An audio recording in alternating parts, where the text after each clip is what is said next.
Hello नमस्कार दोस्तों। उम्मीद है आप सभी लोग अच्छे होंगे और पढ़ाई भी बहुत अच्छा चल रहा होगा। तो आप ही लोगों का जो डिमांड था ज्योग्राफ़ी कराने का, तो ज्योग्राफ़ी का जो एससीईआरटी की किताबें हैं और एनसीईआरटी की किताबें हैं वो तो स्टार्ट होगा ही। साथ ही साथ हम लोग कुछ एमसीक्यू भी करेंगे जो बिहार टीचर के लिए बहुत फ़ायदेमंद हो जाता है ना। बीपीएससी टीचर के लिए बहुत महत्वपूर्ण है। तो आइए हम लोग शुरुआत करते हैं। पहला प्रश्न है, हम लोग देखेंगे और हम यही बार बार कहते हैं कि अगर एससीईआरटी की किताबें अगर आपके पास है तो ज़रूर कोशिश करिए अच्छा से पढ़ने का। एक बार ज़रूर पढ़िए, बहुत सारा चीज़ है वहाँ पे, बहुत ऐसा चीज़ है जो आपको नॉलेज के लिए है और साथ ही साथ आपके कंपटीशन के लिए है। आपके फाइट करने का सारा साधन वहाँ पे है, सब कुछ है वहाँ पे। वो एक ऐसा किताब है जो सब कुछ देता है आपको। चलिए हम लोग देखते हैं, जैसे जैसे हम वायुमंडल की पहला प्रश्न देखते हैं हम लोग। ज्योग्राफी में ये सारे के सारे जो प्रश्न आपको एससीईआरटी की किताब में मिल जाएंगे। और हालांकि अगर बात करें तो एससीईआरटी की अगर किताबें हम पढ़ते हैं या एनसीईआरटी की किताबें पढ़ते हैं 6 या 5 क्लास से लेकर के 10th क्लास तक, तो ज्योग्राफी का कोई भी सवाल समझिए कि छूटेगा नहीं। और सबसे ज़्यादा जो सवाल पूछे जाते हैं इंडियन ज्योग्राफी से होते हैं। ठीक है, तो चलिए हम लोग शुरुआत करते हैं। पहला प्रश्न कहता है कि जैसे जैसे हम वायुमंडल की क्षुभ मंडल परत में ऊपर की ओर बढ़ते हैं तो दबाव क्या होता है ना। यही सवाल है। कहता है कि जैसे जैसे हम वायुमंडल की क्षुभ मंडल परत में ऊपर की ओर बढ़ते हैं तो दबाव क्या हो जाता है ना। तो देखिए दबाव इसका जो है वो घट जाएगा। सबसे पहले एक चीज़ हम लोग समझा करेंगे। देखिए वायुमंडल का जो परत है, जैसे में सबसे पहला हम लोग का हो जाता है क्षोभ मंडल, है ना।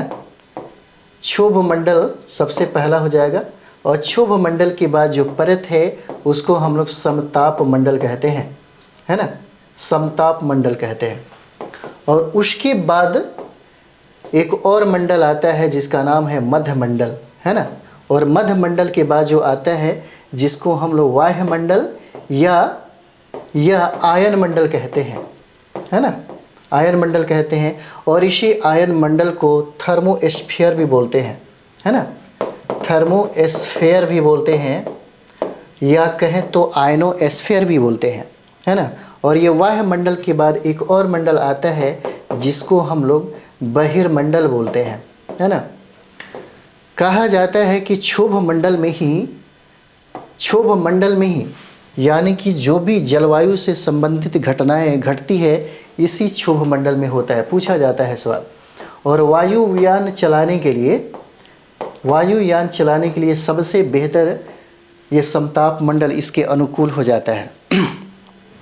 बट ये कहता है कि क्षोभ मंडल परत में ऊपर की ओर बढ़ने पर क्या होता है, घट जाता है। हम लोग ये जानते हैं कि लगभग 165 मीटर की ऊंचाई पर, है ना, जैसे ही 165 मीटर की ऊंचाई पे जब भी हम लोग ऊपर की तरह बढ़ते हैं तो औसतः 1 डिग्री जो सेल्सियस है वो जो तापमान है, इसका तापमान वो घट जाता है ना, वो घटने लगता है। प्रत्येक 165 मीटर की ऊंचाई पर औसतः अगर हम लोग देखें तो 1 डिग्री जो सेल्सियस टेम्परेचर जो तापमान है वो घट जाता है ना। तो ये सब चीज़ें हैं यहीं से। और इसका आंसर भी आपका क्या है, बी होगा, है ना। और ये हो जाता है ऊपर बढ़ने पर क्या हो जाएगा, घट जाएगा, है ना। यही प्रश्न है। वायुमंडल से संबंधित प्रश्न पूछे जाते हैं। और जैसे में अगर हम लोग बात करें आयन मंडल का, है ना, तो इसी आयन मंडल में जो दूर संचार प्रणाली जो हम लोग एक्टिविटीज़ जो देखते हैं वो सारा का सारा यहीं से ही एक्टिविटीज होता है ना, यहीं से क्रियान्वित होता है। तो चलिए हम लोग अगले सवाल के तरफ में चलते हैं, है ना। दूसरा सवाल हम लोग देखेंगे यहाँ पे।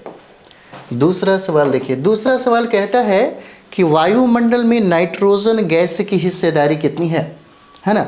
नाइट्रोजन गैस की हिस्सेदारी कितनी है। हालांकि वायुमंडल में अगर गैसों का अगर मात्रा हम लोग देखें, गैस का अगर मात्रा देखें तो सबसे पहले अगर हम लोग बात करें तो नाइट्रोजन, है ना, तो नाइट्रोजन की जो मात्रा है 78% हो जाता है वायुमंडल में। उसके बाद आता है ऑक्सीजन, है ना। उसके बाद देखिए ऑक्सीजन आएगा और ऑक्सीजन 21% हो जाएगा, है ना। उसके बाद होता है आर्गन, उसके बाद क्या है, आर्गन हो जाएगा, और आर्गन जो हो जाएगा 0.93% हो जाता है। और उसके बाद हम लोग देखते हैं कार्बन डाइऑक्साइड जो 0.03% है। उसके बाद बहुत सारे ऐसे गैस हैं जो नगण्य मात्रा में है, बट इतना अगर याद भी रहता है तो मुझे लगता है कि आपसे बन जाएगा, है ना। वायुमंडल में नाइट्रोजन गैस की हिस्सेदारी कितना हो गया, 78%। आंसर क्या है, डी हो जाएगा, है ना। आपसे पूछा जा सकता है कि ऑक्सीजन की कितना हिस्सेदारी होगा, तो 21% हो जाएगा, है ना। उसके बाद अगर आर्गन की बात करें, तीसरा जो स्थान आता है 0.93 यानी कि 93% हो जाएगा आर्गन। उसके बाद ये कार्बन डाइऑक्साइड हो जाता है 0.03%, है ना। तो इस हिसाब से वायुमंडल में नाइट्रोजन गैस की जो हिस्सेदारी है कितनी है, यही पूछता है ना। तो इसका मतलब क्या हो जाएगा, आंसर आपका डी हो जाता है। चलिए आगे बढ़ते हैं हम लोग। तीसरा सवाल कहता है कि वर्षा, हिमपात या ओले इसके विभिन्न रूप हैं, है ना। 3 नंबर सवाल हो जाएगा, विभिन्न रूप हैं किसका, अवक्षेपण का विभिन्न रूप हो जाता है। आंसर क्या हो जाएगा, सी हो जाएगा, है ना। अवक्षेपण का विभिन्न रूप हो जाता है। अगला सवाल हम लोग देखते हैं यहाँ पे। अगला सवाल है, निम्नलिखित में से कौन सी एक स्थानीय पवन है ना। 4 नंबर सवाल है, कहता है बताइए कौन सी एक स्थानीय पवन हो जाता है। ठीक है, तो स्थानीय पवन में देखिए ये आपका समुद्री व्यापारिक पवन हो जाएगा, है ना। 4 का ए आंसर हो जाता है, समुद्री व्यापारिक पवन हो जाएगा। जैसे में हम लोग और भी देखेंगे, मध्य मंडल की ऊंचाई लगभग होती है कितना, लगभग कहता है 5 नंबर सवाल मध्य मंडल का, है ना। मध्य मंडल की ऊंचाई लगभग होती है कितना होता है, ये 4 ऑप्शन आपके पास दिया हुआ है। 5वां का क्या हो जाएगा, 80 किलोमीटर हो जाता है ना। मध्य मंडल की जो ऊंचाई है लगभग 80 किलोमीटर है। हम लोग ज्योग्राफी जब SCERT की किताबें पढ़ेंगे तो पूरा डिटेल्स वहाँ पे पढ़ेंगे, है ना। क्वेश्चन बनाते समय में सिर्फ अच्छे से आप लोग एक बार रिवाइज के तौर पे देख लीजिए, है ना। चलिए, जब कारखानों के धुएं या कार के धुएं के कारण वातावरण में ग्रीन हाउस गैसों का स्तर बढ़ जाता है तो बरकरार रहने वाली गर्मी, है ना, पृथ्वी के तापमान को बढ़ा देती है, इससे क्या कहते हैं। ये सवाल है, ऐसे पूछा जा सकता है ना। बहुत VBI है आपके लिए, बहुत VBI है। यहाँ पे देखेंगे, इसी को हम लोग ग्लोबल वार्मिंग कहते हैं, पूछा जाता है आपसे कभी कभी, है ना। आपके लिए इम्पोर्टेंट है, ग्लोबल वार्मिंग कहते हैं। चलिए आगे बढ़ेंगे हम लोग। अगला सवाल कहता है कि अति गर्म पवन किसे कहते हैं, है ना। अति गर्म पवन किसे कहते हैं, 7 नंबर सवाल। तो देखिए, अति गर्म पवन जो है लू को कहा जाता है। इस ऑप्शन में आंसर ए होगा, 7 का आंसर क्या है, ए हो जाता है। आगे हम लोग देखेंगे, यहाँ पे कहता है कि वायु दाब सर्वाधिक कहाँ होती है। वायु दाब जो है सर्वाधिक कहाँ होती है ना। तो हमने ये कहा था, देखिए वायु दाब जो है सर्वाधिक कहाँ होती है, तो 8 का क्या हो जाएगा, ये देखिए समुद्र तल पे होता है ना।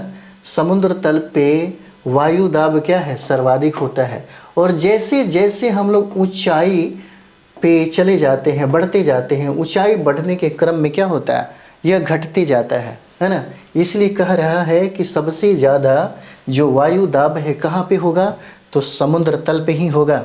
जब हम समुद्र तल से ऊपर की ओर चलने लगेंगे तो क्या होता है, घट जाता है ना, घटने लगता है, घटने लगता है। ठीक है, चलिए आगे हम लोग देखेंगे। 9 नंबर सवाल देखते हैं। 9 कहता है कि पानी उबलता है ना। पानी उबलता है कितना पे, तो 100 सेंटीग्रेड पे यह उबलता है। हो सकता है ये भी पूछा जाए, आपको ये दे दे, है ना, यहाँ पे दे दे 212 डिग्री फ़ारेनहाइट, है ना। दोनों बात एक ही हो जाएगा। 100 सेंटीग्रेड पर पानी क्या है, उबलता है। 212 डिग्री फ़ारेनहाइट पे क्या है, पानी उबलता है ना। आंसर क्या हो जाएगा, डी हो जाता है। चलिए आगे हम लोग देखेंगे। 10 नंबर सवाल है, कहता है कि मौसम के किस तत्व को डिग्री सेल्सियस में मापा जाता है। 10 नंबर सवाल क्या हो जाएगा? तो देखिए इससे हम लोग आंसर में देखेंगे टेम्परेचर हो जाएगा, आंसर तापमान हो जाता है ना। मौसम के किस तत्व को डिग्री सेल्सियस में मापा जाता है? तो टेम्परेचर को मापा जाता है। अगला सवाल देखेंगे हम लोग। अगला सवाल कहता है कि निम्नलिखित में से कौन सी गैस हमें सूर्य की हानिकारक किरणों से बचाती है? ठीक है, क्या हो जाएगा? 11 नंबर सवाल। तो ये देखिए ओजोन हो जाएगा। 11 का आंसर क्या है? ए हो जाता है ना। 11 का आंसर क्या हो जाएगा? ए हो जाएगा, ओजोन।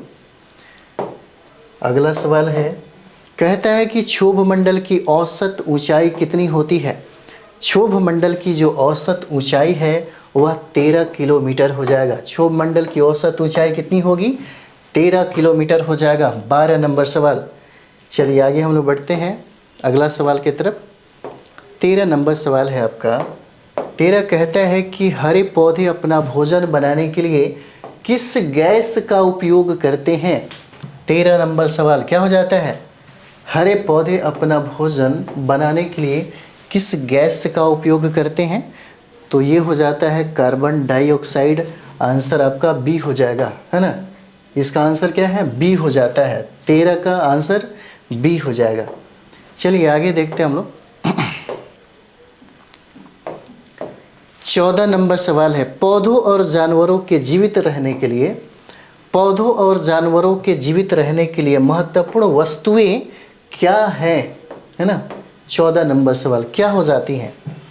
पौधे और जानवरों को जीवित रहने के लिए वर्षा का होना ज़रूरी है, सूर्य का प्रकाश भी होना ज़रूरी है और ऑक्सीजन का भी होना ज़रूरी है। समग्र रूप से क्या हो जाएगा? ये सभी हो जाता है। आंसर क्या है?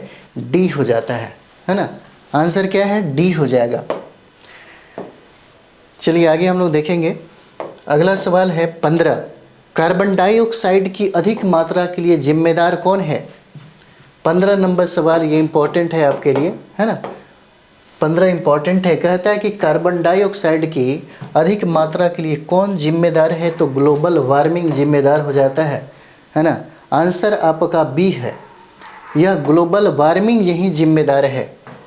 चलिए आगे हम लोग बढ़ेंगे। अगला सवाल है 16 नंबर। 16 कहता है कि निम्नलिखित में से कौन सी गैस वायुमंडल में सर्वाधिक मात्रा में उपस्थित है? 16 नंबर सवाल क्या हो जाएगा? है ना। 16 कहता है कि निम्नलिखित में से कौन सी गैस वायुमंडल में सर्वाधिक मात्रा में उपस्थित है? तो हम लोगों ने शुरू में ही देखा था, है ना, यह नाइट्रोजन हो जाएगा। इसका आंसर क्या है? सी हो जाता है, नाइट्रोजन। 16। अगला हम लोग देखेंगे 17 नंबर सवाल जो है। 17 कहता है कि वातावरण में कौन सी गैस निकलती है जो गर्मी को रोककर ग्रीन हाउस प्रभाव पैदा करती है ना। 17 नंबर सवाल एक बार देखें इसे, यह पूछा गया सवाल है। वातावरण में कौन सी गैस निकलती है जो गर्मी को रोककर ग्रीन हाउस प्रभाव पैदा करती है ना। इसका आंसर आपको कार्बन डाइऑक्साइड हो जाएगा। इसका आंसर क्या है? ए हो जाता है। चलिए अगला हम लोग देखते हैं। जब हम वायुमंडल की क्षोभ मंडल परत में ऊपर की ओर जाते हैं तो दाब क्या हो जाता है ना। तो दाब जो है घट जाता है। आंसर इसका क्या है? बी हो जाएगा। दाब जो है घट जाता है। आगे का सवाल है हमारा। कहते हैं निम्नलिखित में से कौन सा अखबारों में मौसम पूर्वानुमान का हिस्सा है? 19 नंबर सवाल कहता है कि निम्नलिखित में कौन सा अखबारों में मौसम पूर्वानुमानों का हिस्सा है? तो ये देखिए तापमान हो जाएगा, आर्द्रता हो जाएगा और सूर्यास्त का समय हो जाएगा। आंसर में आप देखेंगे तो डी हो जाता है ना। ये सभी हो जाएंगे। अखबारों में मौसम पूर्वानुमान का जो हिस्सा है इसमें सारे के सारे हो जाते हैं। 20 नंबर हम लोग देखेंगे। 20 नंबर सवाल कहता है यहाँ पर, है ना, 20 हो जाएगा आपका। देखिए यहाँ पे हम लोग देखेंगे तो कम दबाव बादल भरे, है ना, आसमान और गीले मौसम से जुड़ा होता है। और उच्च दबाव, यहाँ पे उच्च हो जाएगा, उच्च दबाव साफ और धूप वाले आसमान से जुड़ा होता है ना। इसका आंसर आपका सी हो जाता है, 20 का सी आंसर हो जाएगा। ठीक है, कम दबाव बादल भरे आसमान और गीले मौसम से जुड़ा होता है, उच्च दबाव साफ और धूप वाले आसमान से जुड़ा होता है। चलिए आगे बढ़ेंगे हम लोग। 21 नंबर सवाल है।